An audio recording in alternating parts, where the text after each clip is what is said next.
Everyone, good morning. তো এখন বাজে প্রায় 9:30 মতো, আর আমি এখন রান্না করছি সকালে। চলো তোমাদেরকে দেখাই আমি আজকে কি কি রান্না করেছি। শেষ হয়নি, আর এই যে ছোট ছোট যে আমগুলো কুড়িয়েছিলাম সেগুলো হয়েছে ভাজা। আর এখানে আছে আলু ভাজা আর ঢেঁড়স ভাজা। আর আছে এখানে আমার জন্য, আমার গুড্ডুর আর শুভময়ের জন্য ডাল। আর এই যে স্পেশাল খাবার, আমাদের সবার ফেভারিট, এখানে বেগুন ভাজা করে রেখে দিয়েছি। আর আছে এখানে নিম পাতা ভাজা। আর ভাত ওদিকে হয়ে আছে, ভাতটা হয়ে গেছে। তো এটা হয়ে গেলেই আমাদের রান্না কমপ্লিট। হ্যাঁ, আর একটা জিনিস করব, সেটা হলো লঙ্কা ভাজা।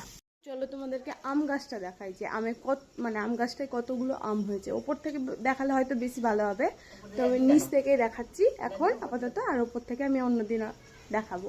দেখো দেখো কত আম হয়েছে।